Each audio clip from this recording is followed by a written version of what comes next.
El presbítero José Vicente Quiñones, que para esa época era el sacerdote de Lagunillas, en el primer trimestre del año 1895 comienza la construcción de lo que hoy es, o lo que hoy conocemos como la iglesia Santiago Apóstol de Lagunillas.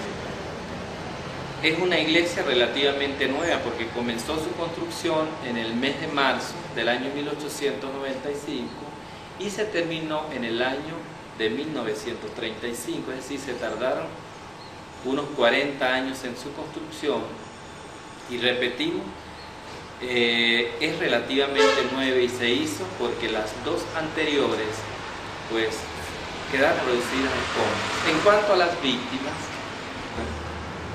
en ella figuran los apellidos, por ejemplo, Dávila, los apellidos Gutiérrez, Cenice, González, los apellidos Rodríguez y, como lo dije anteriormente, hubo un total de 21 muertos. En mi época de estudiante de educación media tuve la oportunidad de conocer un anciano de aproximadamente unos 80 o más años de edad y él recordaba algunos episodios de ese movimiento cívico. Entre otras cosas, él logró decirme que los padres de él le referían del derramamiento de agua que había habido en la laguna, que se había ocurrido en la laguna de Urabo y los efectos que ésta había causado, es decir, el agua por gravedad comenzó a recorrer espacio, pero en su recorrido arrasó con los sembradíos, con los cultivos que tenían en esos lugares y por supuesto también destruyó a su paso las pocas casas que logró encontrar. Eso lo refería un anciano aproximadamente en los años 80 del siglo pasado y coincidencialmente muchos años después yo me encontré con algunos documentos, por ejemplo el de don Julio César Sala, que fue testigo presencial de ese evento y él refiere que efectivamente las aguas en la laguna de Urabo se desbordaron y causaron efectos por los lugares donde esta pasó. En la noche a las 10:15 vuelta de los muertos. Lo dice don Tulio en su libro porque quedó marcado en el reloj de la Catedral de Medellín, las 10:15 de la noche. Tatacu quedó devastado completamente, todo. Es decir, que era al día siguiente, 29 de abril de 1894, que era patética, era un cementerio. Lo que no, ahora, lamentablemente, y lo anota también don Tulio, que no consiguió el número de heridos. Santa Cruz no fue registrado. Fue registrado el número de heridos de Chihuahua, 15, y de Mérida 15, de Chihuahua 15 y de Mérida 15.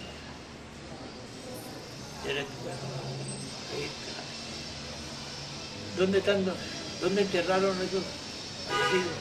Ustedes saben que hasta 1884 los cementerios eran de la parroquia, hasta que Bombán Blanco municipalizó los cementerios.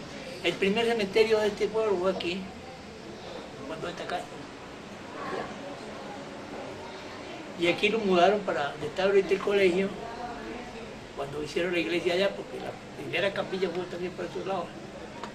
De allá, cuando municipalizaron los cementerios, va al sitio tal cual. Allá fueron enterrados esas 115 vidas. Está definido según Tulio el número de adultos, el número de menores, lo define muy bien don Tulio.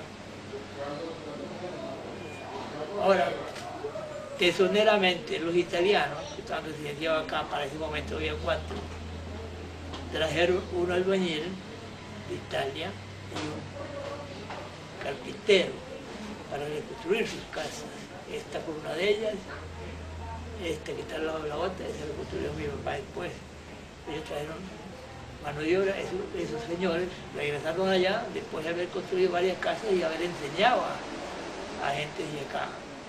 Por eso hay una pregunta, ¿por qué los modelos casi todos los frentes de la casa son iguales? Por eso, porque fueron copiando, ¿no?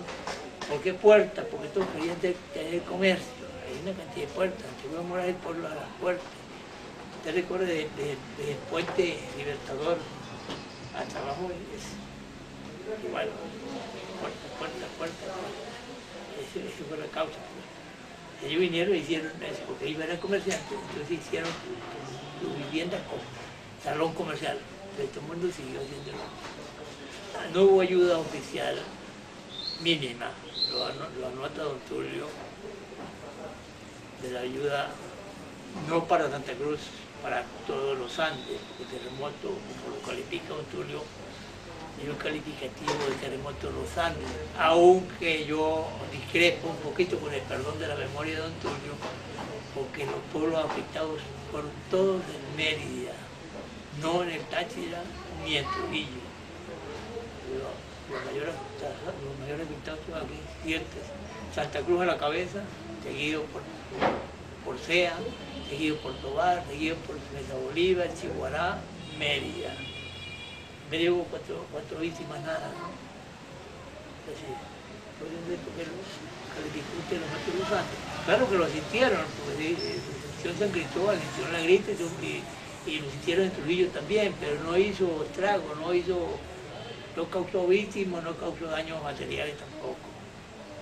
En cambio aquí sí, Santa Cruz fue destruido íntegramente para ese momento. Tengo que reconocer a la gente pujante de este pueblo, toda la vida ha sido lo mismo, por su esfuerzo recuperaron a Santa Cruz. Ya para 1908, cuando el señor resolvió viajar, pues ya estaba todo arreglado. Se dice erróneamente, con respecto a la tragedia que ocurrió el 11 de febrero del 2005, que fue la calamidad más grande que hubo en Santa Cruz de Mora, no. La calamidad más grande que el terremoto. Hubo otra riada, otra crecida de río en 1915, pero no habían sido invadidos los espacios del río, que fue lo que pasó ahora, que la gente ha ido invadiendo los espacios del río, entonces el río de pronto se sobrado y cobró. Esto es mío, punto. Para finales del siglo XIX, Tobar era una ciudad relativamente pequeña, 11 calles, llegaba desde lo que hoy es la calle primera, o la carrera primera donde está el cementerio, hasta el semáforo de Tobar.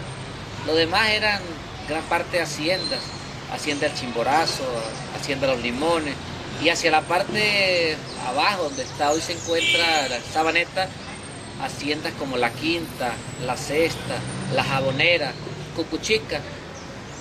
Don Tulio Febres Cordero recogió gran parte de la crónica, y aunque puedan existir algunas divergencias en cuanto al número de muertos, ya que no coinciden, el número que se da para Tobar difiere mucho de lo que está escrito en los libros de actas. Se puede deber a diversas razones, no se sentaron todos los muertos o no fueron tomados realmente como tal.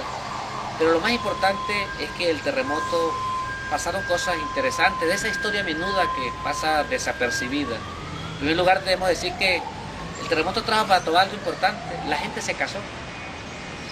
Aumentó como 10 veces más los matrimonios. Para 1893 se casaron aproximadamente en Tobar unas 50 personas, parejas. Y para el año entre 1800, finales del 94 y el año 95, en Tobar se casaron más de 200 familias. Quiere decir que se triplicó. La gente, por temor a Dios o por temor a ese terremoto, empezó a casarse.